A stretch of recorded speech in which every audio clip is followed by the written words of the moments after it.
जय हिंद, वंदे मातरम। चलिए, आज हम आपको एक ऐसे शिव मंदिर का दर्शन करवाते हैं जो कि एक सनातनी हिंदू को अपने जीवित काल में कम से कम एक बार अवश्य दर्शन उसके करने चाहिए।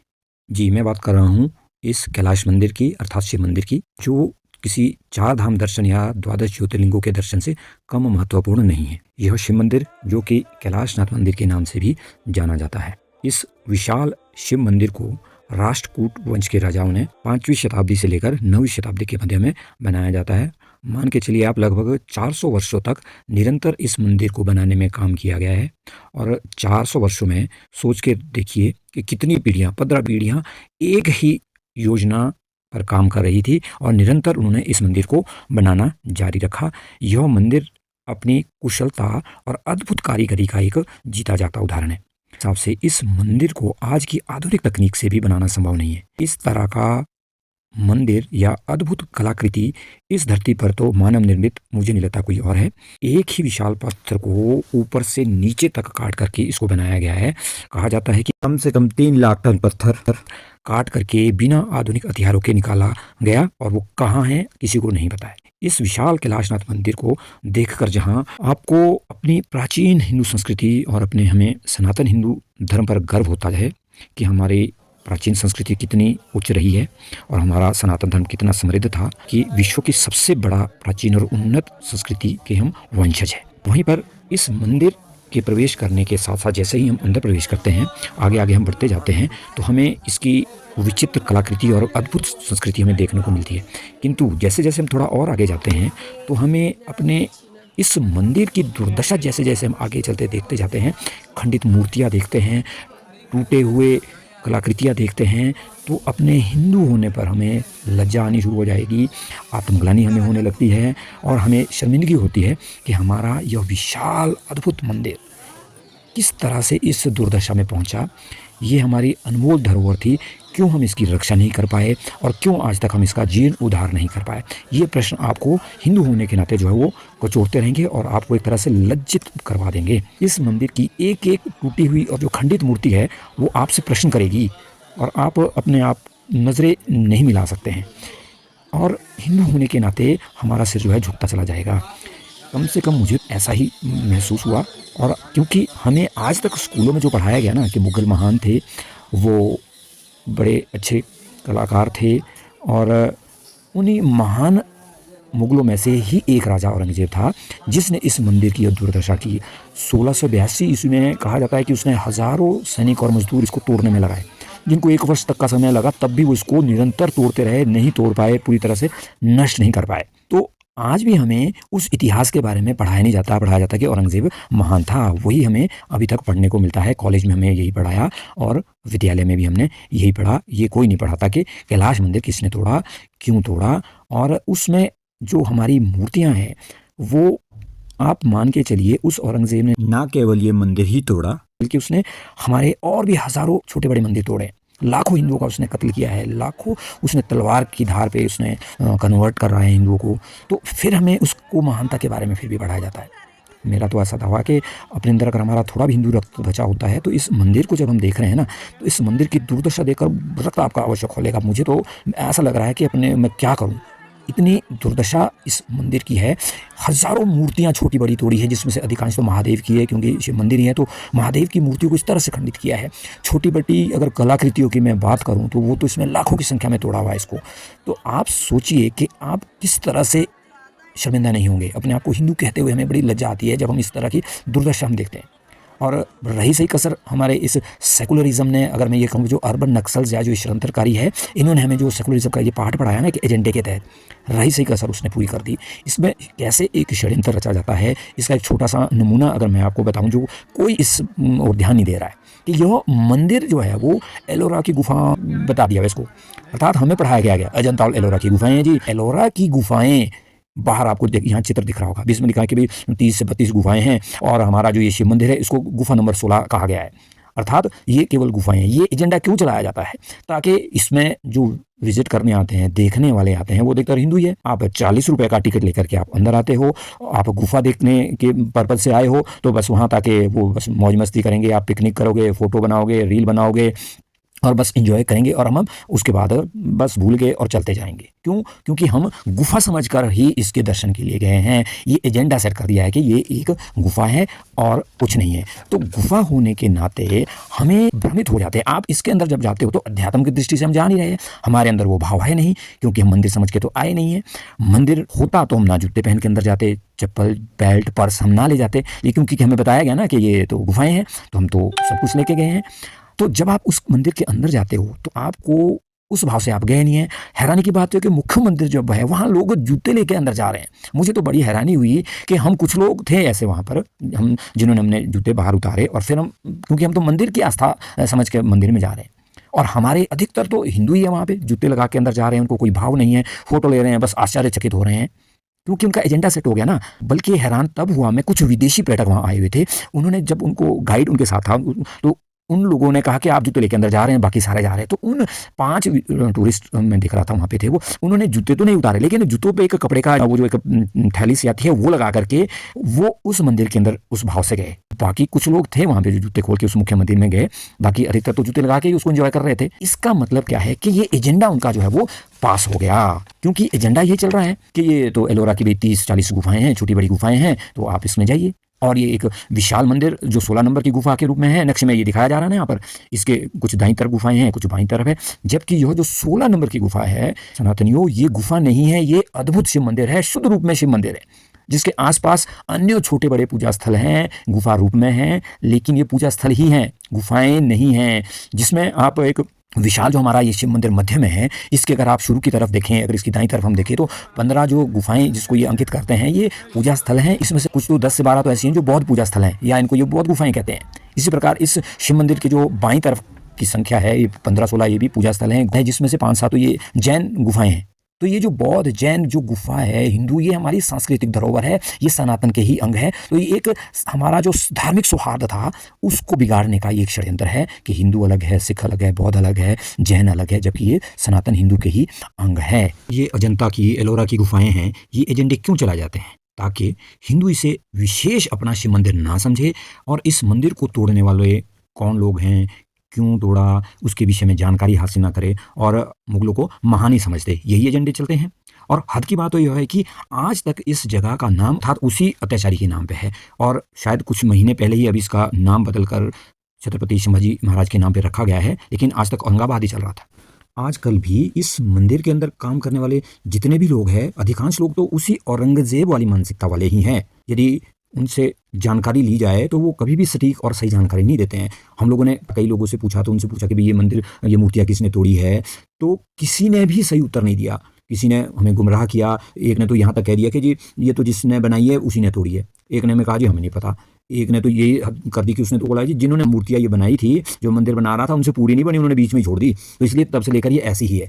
अर्थात गलत जानकारी देकर के हमें मिसगाइड किया जाता है। कोई भी आपको उस अत्याचारी शासक का नाम नहीं बताएगा कि क्यों तोड़ी, किसने तोड़ी, सब भ्रमित करने वाली जानकारी देंगे। इसके अनेकों उदाहरण हैं, बहुत से सबूत हैं। यूट्यूब पर, फेसबुक पर, इंटरनेट पर आपको एलोरा गुफाओं के नाम से हजारों वीडियो मिल जाएगी, लेकिन उनमें से किसी एक भी वीडियो में कोई ये नहीं कहता कि ये शिव मंदिर है, ये गुफाएं नहीं है और इस मंदिर को खंडित किया गया है, मूर्तियां तोड़ी गई हैं। कोई भी उस अत्याचारी का नाम नहीं लेगा। इसका एक सबूत तो मैं, एक वीडियो मुझे देखने को मिला, एक क्लिप उसकी मैं आपको यहाँ दिखाता हूँ कि किस तरह से एक ब्लॉगर है, ड्रीम चेजर करके एक ब्लॉगर है, वो उन्होंने बाकायदा लिखित शिकायत उस वहाँ पर करी। किस तरह से ये देखो कि वो ये गलत जानकारी दे रहा था। एक गाइड उस व्यक्ति ने हायर किया और बाकायदा 2500 रुपये तक दिए उसको उस जानकारी देने के, और वो किस तरह से गलत जानकारी दे रहा था। महादेव के विषय में गलत जानकारी दी उसने उसको, और मंदिर के विषय में गलत जानकारी बताई। देखो मैं ये वीडियो, हालांकि इस पर मुझे कॉपीराइट स्ट्राइक आएगा, पर मैं इसको आंखें खोलने के लिए इसको मैं प्ले कर रहा हूँ कि किस तरह से वहाँ पर हमारे को भ्रमित किया जाता है। एनिमी नहीं है वो, उनके भक्त जो इनको लेके जा रहे हैं अपने साथ, अपनी लंका में कि मैं उनको लेके जाऊंगा। सर गलत इन्फॉर्मेशन है। कौन है अथॉरिटी में यहाँ पर? एक मिनट चलिए सर। तो सबसे पहले मैं आपको बता देता हूँ, लगभग मुझे 1.5 से 2 घंटे हो चुके हैं यहाँ। अभी मैं एएसआई ऑफिस के बाहर हूँ और मैंने यहाँ पर एक रिटर्न में कंप्लेंट दे दिया है अब्दुल के अगेंस्ट। आपको पता नहीं आप कैसे 50 साल से काम कर सकते हैं यहाँ पर? आपको पता ही नहीं है 50 साल उनको बता रहे हैं, सबसे बड़े दुश्मन थे वो। कितना रॉन्ग इन्फॉर्मेशन आप लोग प्रोवाइड कर रहे हैं यहाँ पर हम लोगों को, हमारी जनरेशन को खराब कर रहे हैं सर आप लोग। There is a guide whose name is Abdul, he is giving wrong information about temple और देवी देवताओं के बारे में गलत वर्डिंग्स से बता रहे चीजें। और हिंदू मैरिज में हस्बैंड बीवी को कबूल करता है, बीवी हस्बैंड को खूब आप दिन में कितने लोगों को आते होंगे डेफिनेटली, लेकिन हजारों लोग आते हैं, सब गाइड ऐसी बताते हैं। नहीं सर ऐसा नहीं चल सकता, नहीं चल सकता। नहीं बहुत गलत है। खाली एक ही गाइड उस दिन अवेलेबल था, तो मैंने पूछा कि ठीक है उनको बुला लो, तो मैंने उनसे बात करी तो उन्होंने बताया मुझे कि मैं 2500 रुपीज लूंगा, जो कि गवर्नमेंट अप्रूव्ड रेट्स ही है, सबके यही रेट्स हैं। तो I was like okay 2500 rupees मैं आपको दूंगा। एंड देन जैसे हम लोग अंदर जाने लगे तो सबसे पहले मैंने उनसे पूछा कि उनका नाम क्या है, तो उन्होंने बताया कि मेरा नाम अब्दुल है। तो आई वाज लाइक कि कितना टाइम हो गया अब्दुल जी आपको, तो उन्होंने बताया कि मुझे 50 साल हो चुके हैं यही काम करते करते। देन आई वाज लाइक कि ठीक है इनको 50 साल हो चुके हैं, इसका मतलब इनको काफी इंफॉर्मेशन होगी और काफी चीजें मुझे प्रॉपर्ली बता पाएंगे। जब मैं अंदर गया उन्होंने काफी वो समझा रहे थे और कुछ कुछ पॉइंट्स मुझे उनके सही नहीं लग रहे थे, लेकिन उन्होंने जब मां पार्वती के लिए बात बोली तो मुझसे कंट्रोल नहीं हुआ। करती है किसी पराये मर्द के ऊपर फिदा हो चुकी है, और इसीलिए महादेव शिव जी, और वो शिव जी भी नहीं बोल रहे थे, वो महादेव भी नहीं बोल रहे थे, वो शख्स करके उनको बोल रहे थे कि ये शख्स महादेव को। और वो बात सुन के मुझे बहुत ज्यादा गुस्सा आया था कि कहां लिखा है ऐसा, ये कहां बताया गया है ऐसा कि मां पार्वती के कैरेक्टर के ऊपर उन्होंने बात उठाई। और मैंने उस चीज को ऑब्जेक्ट किया, हमारी जनरेशन को ऐसी क्या चीजें वो बता रहे हैं गलत की हमारे देवी देवता जो हैं वो ऐसा। जिस हिसाब से आपने वर्डिंग बताई है मैं इस बात से बिल्कुल डिसएग्री करता हूं। आपने नहीं, वो टीचर गलत आपको गाइड कर रहे हैं, वो कौन गाइड है वो मुझे नहीं पता। एंड इरिटेट सेकंड रीजन से ये भी हुई थी, मेरे साथ एक 19 साल का लड़का था जिसको मैं लद्दाख में लेके गया था, आपको पता ही होगा पंजाब का लड़का, अगर तो वो वीडियो शूट कर रहा था, तो उसने मुझे ये बात बीच में बोली, क्या ये सच है, क्योंकि मुझे लग रहा है इसने जो बात बताई है वो सच है। तो मुझे बहुत उस चीज के ऊपर गुस्सा आया था कि एक 19 साल का लड़का कितनी जल्दी इन्फ्लुएंस हो गया उसकी बात से, जो कि बिल्कुल झूठ है। और नीचे जो है रावण जो कैलाश पर्वत को उठाने की कोशिश कर रहा था, तो वहां पर भी जाके अब्दुल ने यही बात बोली कि रावण जो है वो सबसे बड़ा दुश्मन था और वो शिव जी को परेशान करने के लिए, उनको इरिटेट करने के लिए, अपनी पावर दिखाने के लिए उनको परेशान कर रहा था। और तभी एक पीछे कर्नाटक का 21 साल 22 साल का लड़का था, तो उसने उनको ऑब्जेक्ट किया कि अब्दुल जी आप गलत बता रहे हो, ऐसा नहीं हुआ था।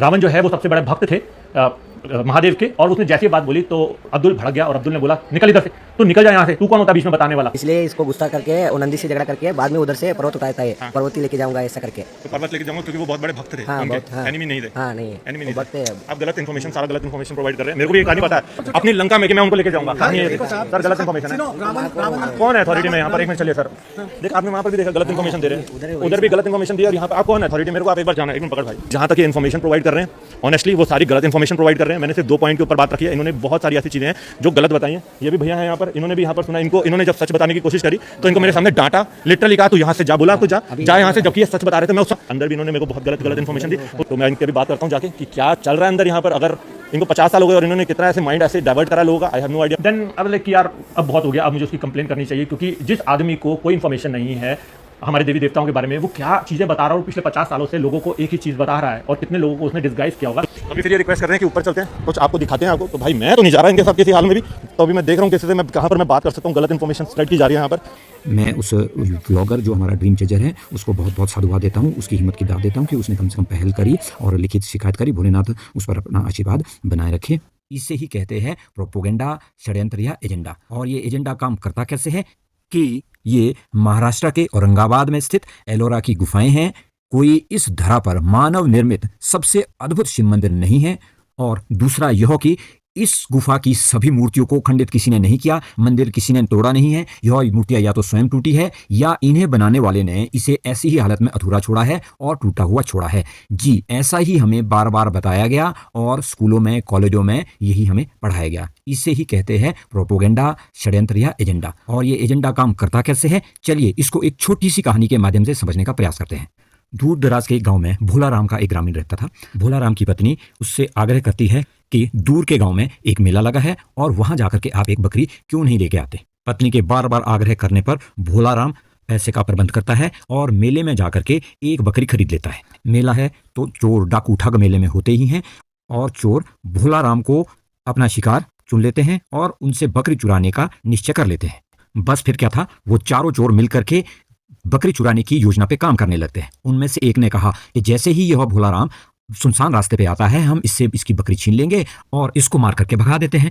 फिर इतने में दूसरे ने कहा अरे भाई इसमें बहुत जोखिम है कि कहीं ग्रामीणों ने हमें देख लिया, मेले में जाने वाले ने किसी और ने देख लिया तो हमारी खूब पिटाई होगी, और यदि तो राजा को इस बात का पता चल गया तो हमें मृत्युदंड ही मिलेगा, तो फिर हमें कुछ और सोचना होगा। फिर तीसरे ने कहा क्यों ना हम कोई ऐसी योजना बनाएं जिससे सांप भी मर जाए और लाठी भी ना टूटे, अर्थात हमें बकरी भी मिल जाए और हमारी साफ और अच्छी छवि भी बनी रहे, जैसा कि नक्सल्स करते हैं। फिर वो चारों चोर अपनी योजना के तहत किसान के घर के रास्ते में अलग अलग स्थान पर बिखर जाते हैं। जैसे ही भोला राम बकरी को लेकर के अपने घर की तरफ लौटना शुरू करता है, कुछ ही दूरी पर उसको पहला चोर भिखारी के रूप में वहां बैठा मिलता है और कह रहा होता है भगवान के नाम पे कुछ दे दे बाबू। तो भोला राम उसकी तरफ थोड़ा देखता है और जैसे ही वो आगे बढ़ने चलता है वह अचानक से बोल उठता है बाबू ये कुत्ता काटता तो नहीं है।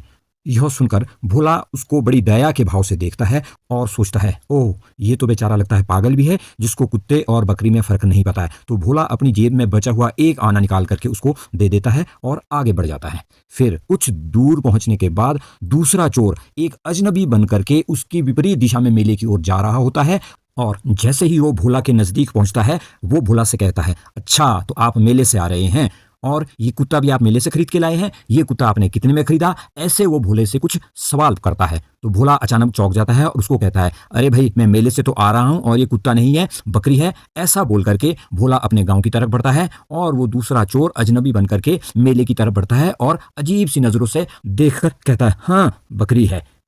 अब जैसे ही दूसरा अजनबी उसको कुत्ता कहता है, भोला राम पहली बार संशय में आ जाता है और सोचता है कि इसने क्यों उसको कुत्ता कहा। खैर मुझे क्या, बोलने वाले बोलते रहते हैं, ये कहकर भोला आगे बढ़ गया। इस तरह से आगे चलते चलते कुछ दूरी के बाद तीसरा चोर वहां पर अजनबी बनकर के पेड़ के नीचे छांव में विश्राम कर रहा होता है। भोला राम ने जैसे ही उस व्यक्ति को विश्राम करते हुए देखा, उसने भी सोचा मैं भी बहुत देर से चल रहा हूं और थक गया हूं, मैं भी थोड़ा विश्राम कर लेता हूं और उसके पास ही बैठ जाता है। जैसे ही भोला वहां पर छांव में बैठकर आराम करने लगता है, तीसरा ठग बोल बैठता है, अरे भाई साहब लगता है आप बहुत थक गए हैं। तो भोला कहता है, हाँ भाई साहब मैं मेले से आ रहा हूँ। तो फिर वो तीसरा ठग कहता है, अरे भाई साहब कितना प्यारा कुत्ता है, ये कहाँ से लाए आप? क्या आपने इसे मेले से खरीदा या पहले ही से ये आपके पास है? आदि आदि बहुत से प्रश्न करता है। भोला जैसे ही उसके इस प्रश्न को सुनता है कि यह कुत्ता आपने कहाँ से लाया, भोले को गुस्सा आ जाता है और वो कहता है, अरे भाई तुम क्या अंधे हो, तुम्हें दिखता नहीं ये कुत्ता नहीं बकरी है और मैं इसको मेले से लाया हूँ। ऐसा उसको कह करके भोला वहां से उठ जाता है और आगे को अपना रास्ता नापना शुरू कर देता है। जैसे जैसे भोला आगे बढ़ता है, उसको सही में अपने ऊपर अब संशय होने चला था कि क्या यह वास्तव में तो कुत्ता नहीं है, मुझे उस व्यापारी ने ठग तो नहीं दिया, ये कुत्ता ही बेच दिया हो। नहीं, भोला फिर से अच्छी तरह से जांच करता है तो ये बकरी ही। इन तीनों को पता नहीं क्या हो गया है। अपना विश्वास पक्का करते हुए भोला अब आगे बढ़ते चला जाता है और अब उसको संशय तो हो चला है। फिर जैसे ही कुछ दूर वो और पहुंचता है, चौथा जो चोर होता है ये बिल्कुल उसी दिशा में चल रहा होता है, धीरे धीरे जिस दिशा में भोला चल रहा होता है, अर्थात तो भोले से कुछ कदम आगे होता है लेकिन वो धीरे चाल से चल रहा होता है। और जैसे ही भोला उसके नजदीक जाता है, चौथा ठग अब उसको बोलता कुछ नहीं है, बस उसको हाथ से कुत्ते वाले इशारे करता है उस बकरी के लिए। अब भोला पूरी तरह से संशय में पड़ जाता है और उस जो चौथा चोर होता है उसको कहता है, ये इशारा क्या कर रहे हो? यह सुनकर चौथा चोर उत्तर देता है, अरे भाई साहब कितना प्यारा कुत्ता है, प्यार से पूंछ हिला रहा है, मेरे पास कुछ होता तो मैं इसको रोटी देता या कुछ और खाने की चीज़ें देता, परंतु मेरे पास कुछ नहीं है। ऐसा सुनते ही भोला राम पूरी तरह से झल्ला उठा और उसको बोला, अरे भाई इसको रोटी देने की कोई ज़रूरत नहीं है, और ऐसा कहकर तेजी से आगे चल पड़ा। आगे चलते चलते अब भोला राम पूरी तरह से आश्वस्त हो चला था कि मैंने गलती से बकरी के बजाय कुत्ता खरीद लाया है, व्यापारी ने ठग दिया है। अब वो सोच रहा था कि अब मैं इस कुत्ते का क्या करूं। चलते चलते वह सोचने लगा, यदि मैं इस कुत्ते को घर लेके गया तो मेरी पत्नी मुझे पागल कहेगी और वो पहले भी कहती है कि तुम कोई भी काम ढंग से नहीं करते हो, ये मेरा अपमान भी होगा और मेरी एक तरह से जग हंसाई भी होगी और मैं एक उपहास का पात्र बन जाऊंगा। फिर उसके मन में एक दूसरा विचार आया कि क्यों ना मैं इस कुत्ते को यहीं इस सुनसान जंगल में छोड़ जाता हूं और घर में पत्नी से कहूंगा कि मेले में चोरों ने मेरी जेब काट ली, अब तुम ही बताओ बिना पैसे के मैं बकरी कैसे लेके आता। अब भोला राम पूरी तरह से उन चारों चोरों के षड्यंत्र में फंस चुका था। उसको विश्वास उन्होंने करा दिया कि आप कुत्ता लेके आए हो, आपने जो खरीदा है वो बकरी नहीं कुत्ता है, और भोला उनके षड्यंत्र में फंसकर अपने को ही गलत और दोषी ठहराता है। ऐसा सोचकर वह उस बकरी को वहीं छोड़ जाता है और घर खाली हाथ चला जाता है। बस फिर क्या था, वो चारों चोर एकत्र आकर के जश्न मनाते हैं क्योंकि उनका षड्यंत्र सफल रहा। बिना किसी जोर जबरदस्ती के लूट मार के वो किसान की उस भोला की बकरी को छीनने में कामयाब हो जाते हैं और भोला सही होते हुए भी अपने आप को दोषी मानता है, और दूसरी तरफ वो चारों ठग किसान की बकरी छीनने के बावजूद भी सज्जन बने हुए हैं। जी हाँ, ये होता है एजेंडा, प्रोपोगेंडा और षड्यंत्र जो हमारे साथ लगभग पिछले 100 वर्षों से हो रहा है। स्कूलों में, कॉलेजों में, विश्वविद्यालयों में यही हमें पढ़ाया गया कि मुगल महान थे, महान कलाकार थे और भाईचारे का प्रतीक थे। ये कहीं नहीं पढ़ाया गया कि वे अत्याचारी थे, दुष्ट थे, हिंदुओं का उन्होंने नरसंहार किया, हमारे मंदिरों को तोड़ा, और रही सही कसर इस मीडिया ने, फिल्मों में और धारावाहिकों में इनको महान बताया गया और वीर योद्धा बताया गया। और हम सनातनी हिंदू बार बार किताबों में वही पढ़ने से, मूवी में देखने से और भ्रष्ट राजनेताओं के बहकावे में आकर इसी एजेंडे को सच समझ बैठे और अपनी प्राचीन सनातन संस्कृति को भूलकर उन्हीं अत्याचारी मुगलों को महान और निर्दोष मान बैठे हैं। यही होता है एजेंडा जो इनका सेट हो गया। बार बार झूठ को इस तरह से हमारे सामने परोसा जाता है, हमारे विद्यालयों में हमें पढ़ाया जाता है, जिससे कि हम सच को झूठ और झूठ को सच समझ बैठे हैं। अगर ये मेरा वीडियो आप तक पहुंचा है और आप एक सनातनी हैं, हिंदू है, तो मेरा अनुरोध है कि अपने जीवन काल में आप इस कैलाश शिव मंदिर को अवश्य विजिट करें, भोलेनाथ के दर्शन करें, शुद्ध आध्यात्मिक भाव से जाएं, श्रद्धा भाव से जाएं, वहाँ बैठकर भोलेनाथ का चिंतन करें श्रद्धा भाव से और प्रार्थना करें कि हे प्रभु हमें इतनी शक्ति देना और सामर्थ्य देना कि भविष्य में कोई दोबारा हमारे मंदिरों को नष्ट ना कर सके, हमारी प्राचीन धरोहर संस्कृति को नष्ट करने का साहस ना कर सके।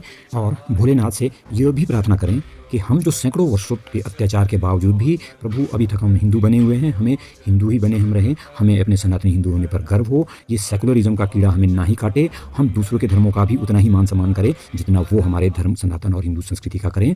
यदि इस कैलाशनाथ मंदिर में जाकर आपको पीड़ा नहीं हुई, आपका मन व्यथित नहीं हुआ और आपके रक्त में कोई उबाल नहीं आया, तो यकीन मानिए आप अपने दिमाग का नहीं, अपने रक्त की जांच कराइए, आपके DNA में गड़बड़ हो चुका है। जय हिंद, वंदे मातरम, हर हर महादेव।